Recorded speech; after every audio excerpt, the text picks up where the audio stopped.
Welcome back to the latest episode of AI's Happy Hour, the podcast where we go beyond the buzzwords to have real conversations about the technology, the thinking, and the people shaping our future.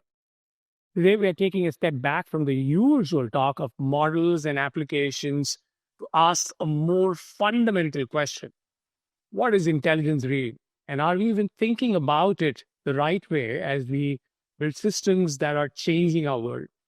To guide us on this journey, we have an incredibly honor to have a truly special guest, Professor Nisheeth Srivastava, who is an assistant professor in the Department of Computer Science and Engineering at IIT Kanpur. His work fits at the fascinating intersection of cognitive science, computational psychiatry, and machine learning. He's the first principal thinker, and this was quite evident from my pre-recording briefing conversation with Professor Srivastava, who challenges us to look past the hype and understand the foundational building blocks of effective human-centric systems. Professor Srivastava, welcome to AI's Happy Hour. It's a real pleasure to have you, and I'm definitely sure we will find some very interesting nuggets that we all can take back as audience as we listen into your thoughts and from your experience and expertise. That's actually a great question. Winter in Minnesota is always magic because everything just slows down and you really get a chance to think deeper thoughts. California is just always sunny. It's always pleasant. You're always socializing. So there's less opportunity to slow down. Truthfully, I think it makes a big difference to the sort of cadence at which you think and you act.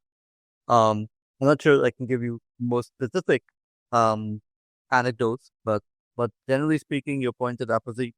Winter that's cold is always golden for deep productivity, is what I think.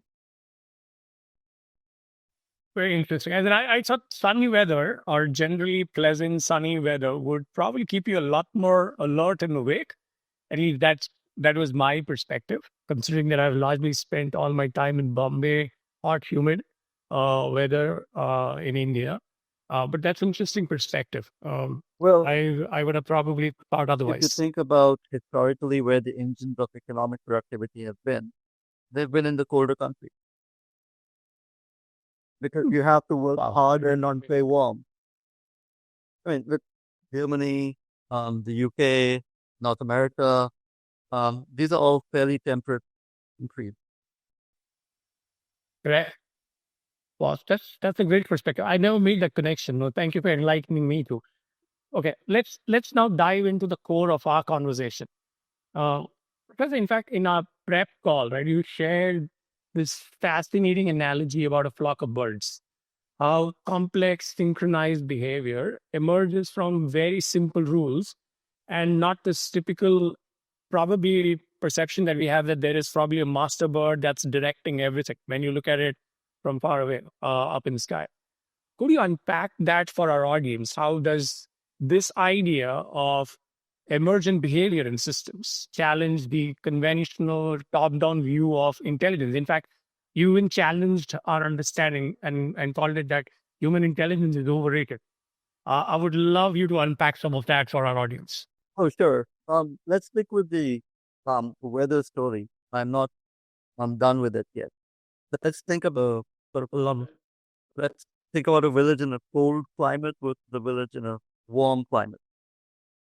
Now, in a village with a warm climate, everybody can grow crops, and crops can be grown year round.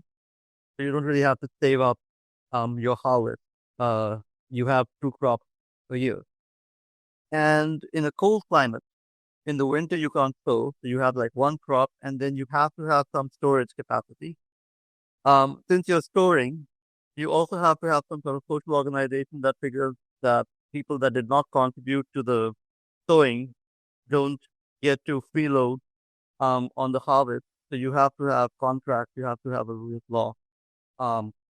You have to have more division of labor because some people are going to be doing the excess sowing so that in the winter everybody can eat. You also have to have more specialized clothing. You have to have more specialized housing. You have to have firewood. You have to have, livestock, because you can't live in a cold climate with no meat. You have to eat meat, you have to drink milk, you have to have protein in your diet. All of this requires a whole lot more coordination than a village where you can get 2 square meals a day throughout the year just from the wheat that you sow out of your backyard. So if you took a person in each of these villages, the cold village and the hot village, their individual IQ might be the same, but the cultural context in which they live in, the demands that the environment has off of them, will predispose one to be much more family based and one to be much more community oriented. Because as a family, you can survive in a hot village. You just have like 3 or 4 people to work, and that's enough. But 3 or 4 is too small a unit for surviving in a more hostile environment. You need to have more people working together, and so you have more community organization in a colder climate. Not because the people there are more intelligent or less intelligent. It's just because that's the environmental condition that they've been put into. And that's the sort of cultural adaptation that humans are very good at. So the point I was making in our TED call was that most of what we consider intelligent is actually just culture. It's what we have learned over thousands of years of trial and error, and that we sort of get um, through learning when we come into this world. An individual that's born and that's not acculturated is not very far away from a monkey. Um, and so the concept of intelligence, it personalizes what is fundamentally cultural, is I get my point. It is very interesting, man. A very powerful way that you reframe the whole thing. However, when we look at intelligence and like I'll take my own example, and I'm applying the concept of intelligence either in a structured, very well defined input output kind of an environment, like for example, operating within a business process in a business, or if you're a student and studying, and then there is an exam to provide. And in that context, we generally try to understand intelligence or frame intelligence. But as soon as you look at this whole large system that operates intelligently and achieves certain things, and the village example that you shared, it's pretty uh, as in it completely changes the perspective with which you look at this. So it's not a central brain, but it's the simplicity of the interactions that actually occurs within a system. And you mentioned that in the real world, what and this is again something I picked up when we were speaking during the pre-recording briefing session. In the real world, what really tends to work are heuristics and automated interactions, some of which are just like defined by cultural nuances that have probably taken or taken place or taken shape over a period of time. Can you give us an example from your research where understanding these simple underlying human and biological heuristics was the key to unlocking a complex system at the end of the day, as part of your research or study? But you want to talk about my research, then we get into a whole lot of boring weed. I can give you something that's topical. It builds on top of what you just were talking about when you think about intelligence in a corporate setting. Um, not personally in my work, but this is work that a bunch of people have done to which I have contributed. People have looked at predictors of success in academic life and in the corporate world and so on. And what they found fairly consistently is that intelligence is a strong predictor of success, but a much larger predictor of success is availability, is good health. And health is a much better predictor of success in your 50s than intelligence. Intelligence is a much better predictor at 20 because everybody's healthy at 20. Um, so, so one key insight that people have found is that availability is a very ubiquitous heuristic. Everybody uses availability instead of thinking too deeply about what it is that they have to choose. If I have to say, name a country that whose name begins with a D, you're instantly going to say Denmark. You're not going to say, Yes. oh, Dominican Republic, Democratic Republic of Congo, Democratic Republic of North Korea, you're going to say Denmark, right? If I have to say, Right. pick a fruit that begins with A, you're going to say apple. So you have these things um, that are driven through statistical co-occurrence in the lived environment that you inhabit. And when somebody asks you a question, well, in my organization, say NISA, who is best person to do this job? You're not going to do a complex calculation to say, oh, this person has these merits, that person has those. The first person, the high energy person that gets this thing done frequently, you're just going to, oh, give it to that. So one of the things that we've been able to find about the brain is that the brain is actually very simple. In its motion, in its structure, it's pretty complicated, but in its function, it's pretty simple. It's very lazy. It tries to minimize its effort, and it picks the best routine that gets the job done in any given situation. But this is, yeah, and this is very fascinating. Yes, we all are, as in technically, I always try and find which is the least friction path to achieve something, and not by really finding the most complex, difficult path to achieving it. But okay, let's see if we take this perspective, um, and if I have to now take this to a practitioner in the real world, okay, someone like me, so what's the very first question someone that a technologist or a business leader should ask when they want to solve a real world problem? Where do you really start? So I'll give you an example of the sort of thing that is.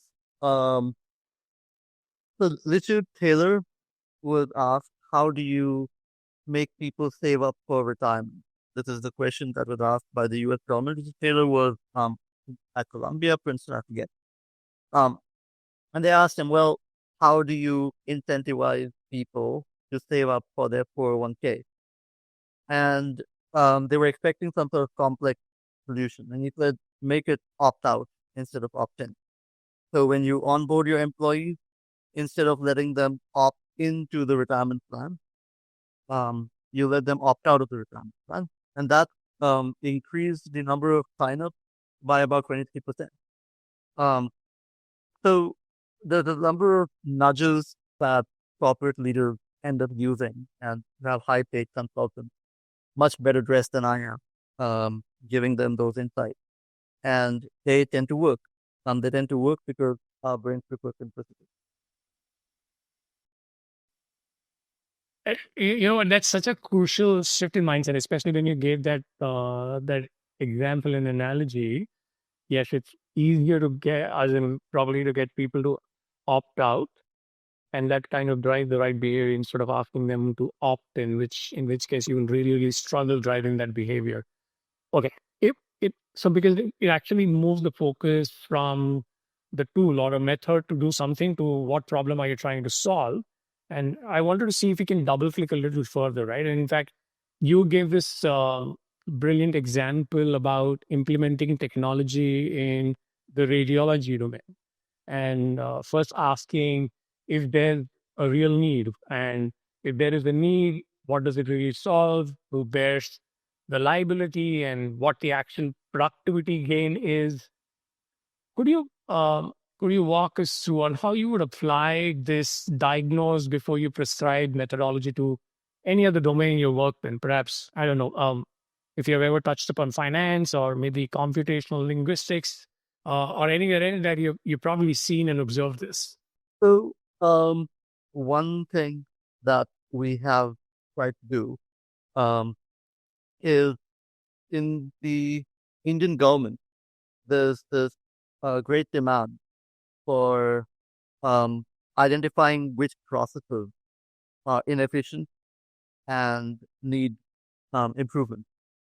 And obviously, there's a very diffuse demand. It doesn't come from any one location, but it's pervasive. But one central source of information for defects in government schemes or plans is where people go and file grievance. Because if you have, like, if somebody complaining, oh, my passport is lost in the mail, that's sort of a one-off problem. It happens problem. But if there's a bunch of people complaining, oh, why are you asking for 5 different documents for my proof of address when the government of India says, oh, this document is proof of address? Now, that's something that if a bunch of people say, you can pull out using computational linguistics from the text of their grievances, let's say. And if you can do this at a large enough scale, then you can offer insights of this nature, not just to one government department, but multiple government departments. So this is actually something that at the time, the defense secretary, Mr. Ajay Kumar, he had said, well, this seems like could be done. This is pre-chat GPT. This is 2020. And he said, could this be done? We said, yeah, this sounds like we could do this. So we did it. And now we have that tool. It runs in all government departments and it offers suggestions. This is what people are complaining about. This is a process that's effective. This is a process that's ineffective. And departments engage with that and make changes. I thought that was a nice example of where the problem formulation was precise enough and helpful enough for the stakeholders, where it met with instant acceptance. And that's why every single department in government now uses this IIT Kanpur solution. Very interesting.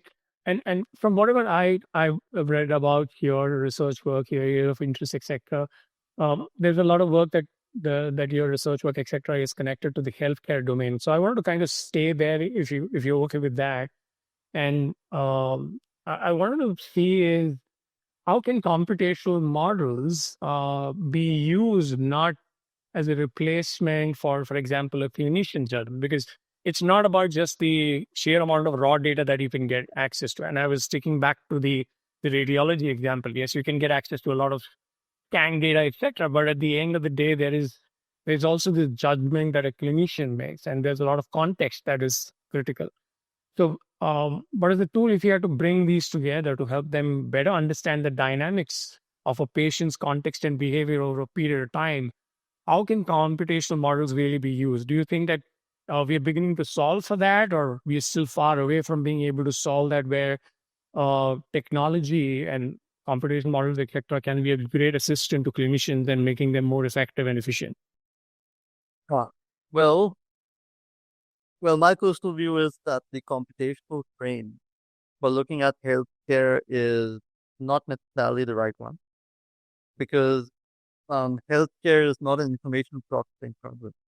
It's the biological system that is out of equilibrium for some reason, and the doctor is trying to fix that equilibrium. Now, to fix that equilibrium, he or she may use some information, but this information mostly they have through their training. And if they don't have this information through their training, you would probably not want to trust that particular physician. You'd probably want a physician that does not need to go look up ChatGPT. The problem that we are trying to solve for in health right now is we are trying to identify if clinical data is actually useful. So we always start with this presupposition that, oh, data is the new oil and AI is the new electricity and we're all the new Edison. But in health situations, like you go to a doctor, you have zero interest in what the doctor is doing as long as you're healthy in a week's time. After a week, that prescription is of zero interest to you. And similarly for the doctor, once the doctor has given you that prescription has zero value for the doctor. So in this particular transaction, which is a patient-doctor discussion, there's some digital effect that emerges that is of uninterest to both the stakeholders in that interaction in that moment. It is of interest to the broader ecosystem. It's of interest to clinical researchers. It's of interest to machine learning modelers. It's of interest to insurance companies. It's of interest to everybody except the two people that actually create the data. So what we are doing is we're trying to identify mechanisms by which this information creation is sort of routinized, such that the patient and the doctor just create it, they forget about it, but then all these other stakeholders that can actually leverage it potentially to the benefit of the doctor and the patient, can get access to it without compromising patient privacy. That's what we're trying to solve for right now. Um, in, we're trying to say the interface between the doctor and the patient has to be invisible for this sort of data to be created in ways that are fundamentally useful for computational work down the line. If you cannot solve that interface problem, then the validity of the data is going to be suspect. Nobody's going to create it at scale, and nobody's going to use it at scale. Is our thesis. Audience, I think the key lesson for all of us listening is to perhaps fall in love with the problem, not the technology, thinking even which problem to really look at, to take the time to truly understand the context, the system, and the people involved before we ever think about the solution. And thank you for tuning in to another episode of AI's Happy Hour. If this conversation challenged your perspective, be sure to subscribe wherever you get your podcasts. We will see you next time.